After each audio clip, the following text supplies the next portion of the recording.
అందరికీ నమస్కారం అండి. నేను మీ Naidu Yadav. Welcome to Vishnu media. ఈరోజు తేదీ 6వ తేదీ మార్చ్ 6 బుధవారం నాడు. ఈరోజు ముఖ్యమైన అంశాలు చూసుకుంటే న్యూస్ అనాలిసిస్లో భాగంగా నిన్న టీడీపీ జనసేన జై హో బీసీ కార్యక్రమం చాలా ఘనంగా జరిగిందని చెప్పవచ్చు. జనసేన అధినేత పవన్ కళ్యాణ్ గారు, అలాగే టీడీపీ అధినేత చంద్రబాబు నాయుడు గారు ఈ కార్యక్రమంలో పాల్గొని బీసీలను ఉద్దేశించి బీసీలకు చేయబోయే కార్యక్రమాలను వివరించడం జరిగింది. అదేవిధంగా భవిష్యత్తులో ఇంకా ఏవేవి కార్యక్రమాలు చేయబోతున్నట్టు, అలాగే గతంలో వైఎస్ఆర్ కాంగ్రెస్ పార్టీ బీసీలను ఎలా దగా చేసింది అనేది వివరిస్తూ బీసీ డిక్లరేషన్ పోస్టర్ని ఒకటి విడుదల చేయడం జరిగింది. మీకు స్క్రీన్ పైన చూసుకోవచ్చు దీనికి సంబంధించిన వార్తను. జై హో బీసీ డిక్లరేషన్ పోస్టర్ను విడుదల చేస్తున్న చంద్రబాబు, పవన్ కళ్యాణ్. బీసీలకు 50 ఏళ్లకే పింఛన్. బీసీల డిఎన్ఏలోనే తెదేపా ఉంది. వెనుకబడిన వర్గాలకు మేము అవకాశాలు ఇస్తే జగన్ ద్రోహం చేశారు. నెలకు 35 రూపాయలతో పింఛన్లను ప్రారంభించింది ఎన్టీఆర్. నిజమే, ఎన్టీఆర్ గారు బీసీల కోసం పింఛన్ను ప్రారంభిస్తే 35 రూపాయలు ఎన్టీఆర్ గారు పింఛన్ను ప్రవేశపెట్టారు. 35 రూపాయలు, దాన్ని 75 రూపాయలకి చంద్రబాబు నాయుడు గారు చేయడం జరిగింది. ఆ 75 రూపాయలని 200 చేసింది వైఎస్ఆర్ రాజశేఖర రెడ్డి గారు. 200 చేసింది. 200ని 1000 చేసింది చంద్రబాబు నాయుడు గారు. ఆ 1000ని 2000 చేసింది కూడా చంద్రబాబు గారే.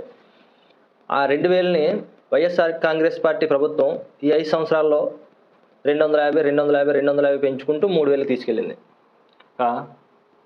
సో దానికి సంబంధించిన డీటెయిల్స్ వేయడం జరిగింది. నెలకు 35 రూపాయలతో పింఛన్లను ప్రారంభించింది ఎన్టీఆర్. దాన్ని 2000 చేసింది త్వరలో, దాన్ని 2000 చేసింది త్వరలో 4000కు పెంచేది టీడీపీ తెదేపానే అని ఒక హామీ ఇచ్చారు. అంటే టీడీపీ అధికారంలోకి వస్తే ఇప్పుడు ఏదైతే పింఛన్ తీసుకుంటున్నామో దీన్ని 4000 చేస్తారంట. అదేవిధంగా 1.50 లక్షల కోట్లతో ఉప ప్రణాళిక అమలు. జైహో బీసీ సభలో చంద్రబాబు. పింఛన్ కింద నెలకు 35 రూపాయలు ఇచ్చే పథకాన్ని ప్రవేశపెట్టింది ఎన్టీఆర్. దాన్ని 70 రూపాయలకి పెంచాం. అనంతరం 200 నుంచి 2000 చేసింది తెదేపా ప్రభుత్వమే. తెదేపా జనసేన అధికారంలోకి వస్తే పింఛన్ 4000కి పెంచుతాం. 50 ఏళ్లకే పింఛన్ ఇస్తాం. ఇది కొంచెం కీలకమైన అంశం. 50 ఏళ్లకే బీసీలకు పింఛన్ అంతా అందరికీ కాదు, బీసీలకు పింఛన్ ఇస్తారంట 50 ఏళ్ళకే. ఇది కొద్దిగా ఆలోచించాల్సిన అవసరం. 50 ఏళ్ళకే పింఛన్ ఇస్తే ఇప్పటికే రాష్ట్ర బడ్జెట్ సహకరించడం లేదు. మరి 50 ఏళ్ళకే పింఛన్ ఇస్తే ఇది బడ్జెట్ ఎలా ఉంటుంది అనేది ఒకసారి ఆలోచించాల్సిన అవసరం. బీసీ ఉప ప్రణాళిక అమల్లో భాగంగా ఏడాదికి 30,000 కోట్ల చొప్పున 5 ఏళ్లలో 1.50 లక్షల కోట్లు ఖర్చు చేస్తాం అని తెదేపా అధినేత చంద్రబాబు ప్రకటించారు. మంగళగిరిలో మంగళవారం నిర్వహించిన జైహో బీసీ సభలో చంద్రబాబు, పవన్ కళ్యాణ్ సంయుక్తంగా బీసీ డిక్లరేషన్ ప్రకటించారు. అనంతరం చంద్రబాబు మాట్లాడుతూ బీసీల డిఎన్ఏలోనే తెదేపా ఉంది. సో బీసీల సభకు సంబంధించిన నిన్న కొన్ని కీలక అంశాలు అయితే చెప్పుకోవచ్చు. అందులో ఈ ముఖ్యంగా వచ్చేసరికి బీసీలకు 50 ఏళ్లకే పింఛన్ 4,000 రూపాయలకు పెంపు. చంద్రన్న బీమా కింద 10 లక్షల రూపాయలు. ఇది కొంచెం దీన్ని ఈ పథకాన్ని, చంద్రన్న బీమా పథకాన్ని స్వాగతించాల్సిన అవసరం ఎంతైనా ఉంది. చంద్రన్న బీమా కింద 10 లక్షలు. ఒకప్పుడు నాకు తెలిసినంత వరకు చంద్రన్న బీమా కింద సాధారణ మరణం అయితే 10 లక్షలు అనుకుంటా, సాధారణ మరణం అయితే 2 లక్షలు ఇచ్చేవారు. అదే యాక్సిడెంటల్గా ఏదైనా జరిగితే 50 ఏళ్ళ లోపు వారికి యాక్సిడెంటల్గా ఏదైనా జరిగితే 5 లక్షలు, సాధారణ మరణం అయితే 2 లక్షలు. మామూలుగా వయసు అయిపోతే 30,000 అంతా ఇచ్చేవారు కర్మకాండలకు జరిపించుకోవడానికి. సో ఇప్పుడు ఆ చంద్రన్న బీమాని 10 లక్షలు పెంచుతారంట. స్వయం ఉపాధికి 10,000 కోట్ల రూపాయలు. పెళ్లి కానుక కింద 1,00,000 రూపాయల సాయం. పెళ్లి కానుక కూడా నాకు తెలిసి చంద్రబాబు గారు ఉన్నప్పుడు 30,000 రూపాయలు ఎంతో సహాయం చేసేవారు. ఇప్పుడు అది పూర్తిగా రద్దు చేశారు. సో ఇప్పుడు టీడీపీ ప్రభుత్వం వస్తే 1,00,000 రూపాయల ఆర్థిక సహాయం చేస్తారంట బీసీలకు. అలాగే బీసీలకు ప్రత్యేక డిక్లరేషన్ ప్రకటించిన తెదేపా జనసేన. అదేవిధంగా పవన్ కళ్యాణ్ గారు మాట్లాడుతూ బీసీలకు సంబంధించిన కొన్ని కీలక అంశాలే ప్రకటించడం జరిగింది. ఇక మరో వార్త ఈరోజు చూసుకుంటే, విశాఖలో ఐకానిక్ సెక్రటేరియట్ నమూనా చిత్రాన్ని చూస్తున్న ముఖ్యమంత్రి జగన్. చిత్రంలో అమర్నాథ్, అవంతి శ్రీనివాస్, వైవి సుబ్బారెడ్డి, బొత్స.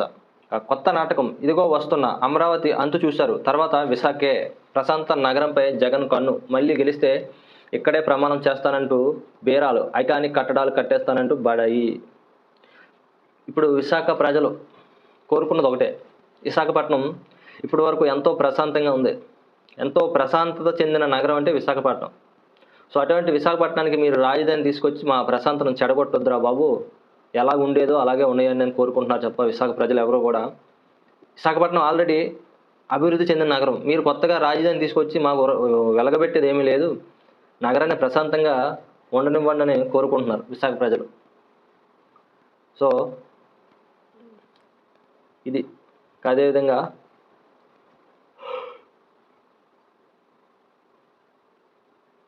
టీడీపీలో చేరిన గుమ్మనూరు జయరాం మంత్రిమండలి నుంచి బర్తరఫ్. జగనన్న రాజ్యంలో అక్రమ లేఅవుట్లు, జగన్ వచ్చారు చేయి తడిపితేనే వెంచర్లు ముందుకు, అధికారుల కనుసన్నల్లోనే వైకాపా నేతల అక్రమ వ్యాపారం, చేష్టలుడిగి చూస్తున్న యంత్రాంగం, ఖజానాకు 700 కోట్ల మేర గండి. జగన్ వచ్చారు, అధికార లేఅవుట్లకు ఆజ్యం పోశారు, ఆ అండ చూసుకొని మేతకు మరిగిన వైకాపా నేతలు స్థిరాస్తి వ్యాపారులతో చేతులు కలుపుతున్నారు. సో అక్రమ లేఅవుట్లకు సంబంధించిన ఈనాడులో ఒక వార్తను హైలైట్ చేయడం జరిగింది.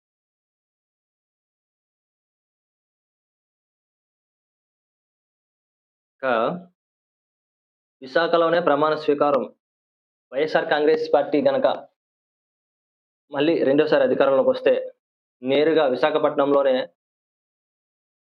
ప్రమాణం స్వీకారం చేస్తాను అన్నట్టుగా సీఎం జగన్మోహన్ రెడ్డి గారు ప్రకటించడం జరిగింది.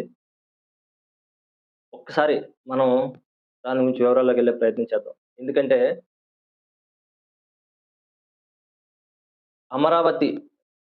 ఏదైతే అమరావతిని నిర్వీర్యం చేశారో, ఇప్పుడు అమరావతి చుట్టుపక్కల ప్రాంతాలు కానీ విజయవాడ, గుంటూరు, తూర్పు, పశ్చిమ గోదావరిలో వైఎస్ఆర్ కాంగ్రెస్ పార్టీకి ఘోరమైన పరాభవం తప్పదు. ఆ 4 జిల్లాల్లో చాలా దారుణంగా ఉంది వైఎస్ఆర్ కాంగ్రెస్ పార్టీ పరిస్థితి. సో ఇప్పుడు జగన్మోహన్ రెడ్డి గారు నమ్ముకున్నది ఒక రాయలసీమ, కోస్తాంధ్రాన్ని మాత్రమే.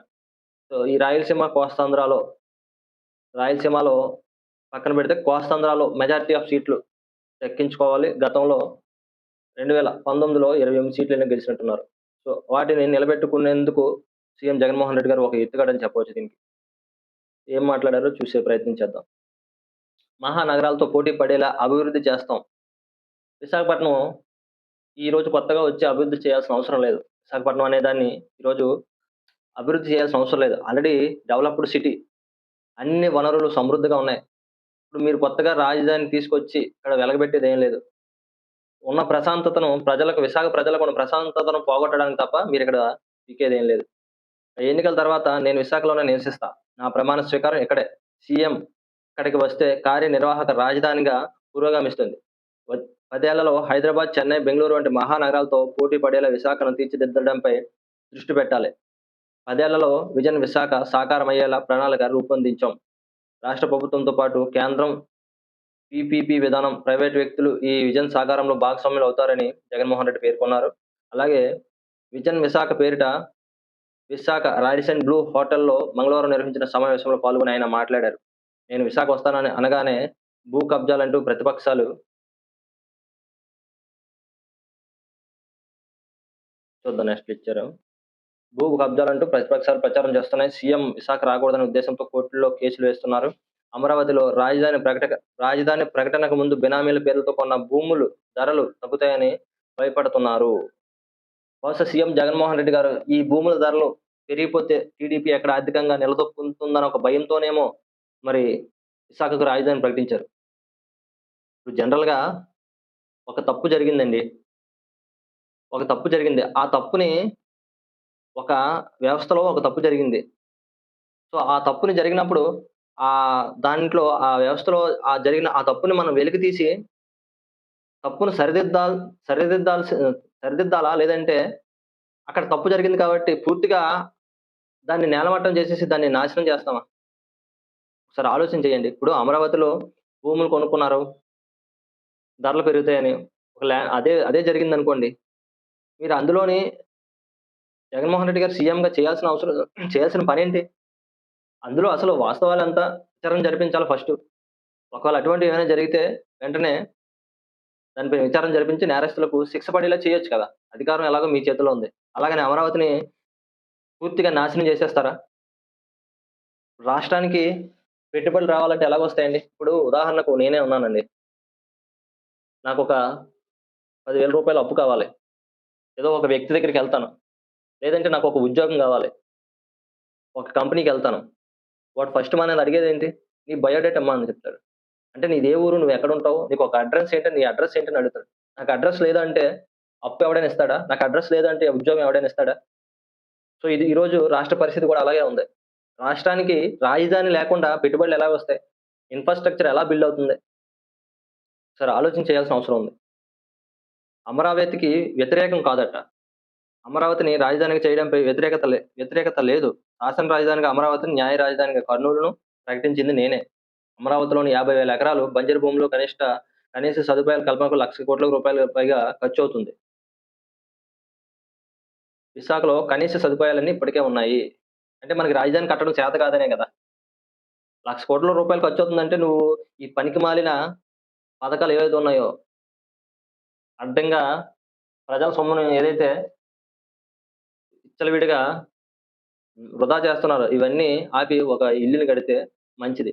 వృధా ఖర్చులన్నీ మానుకొని ఒక ఇల్లుని కట్టుకుంటే మంచిదా? లేదంటే మనకి ఇల్లు అనేది లేకుండా, అడ్రెస్ అనేది లేకుండా వృధా ఖర్చులు ఖర్చు పెట్టుకుంటే మంచిదా? మరి ఈరోజు అమరావతిని శాసన రాజధాని అని చెప్పుకున్నప్పుడు, ఆ రోజు ప్రతిపక్షంలో ఉన్నప్పుడు ఇదే జగన్మోహన్ రెడ్డి గారు అమరావతిని ఎందుకు సమర్థించారనేది ఒకసారి మనం గుర్తు చేసుకోవాల్సిన అవసరం ఉంది. ఇది ముఖ్యమంత్రి జగన్మోహన్ రెడ్డి గారు విశాఖపట్నానికి సంబంధించిన చేసిన కీలక అంశాలు.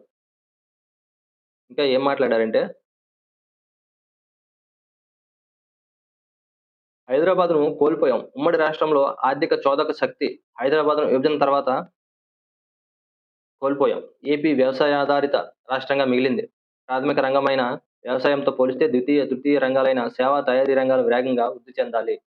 మీరు ఎన్ని కంపెనీలు తీసుకొచ్చారండి? జగన్మోహన్ రెడ్డి గారు ముఖ్యమంత్రి అయిన తర్వాత చెప్పుకోవడానికి ఒక్క ఇగో పలానా కంపెనీ తెచ్చాము అని గర్వంగా చెప్పుకోవడానికి ఒక్క కంపెనీని చూపించండి.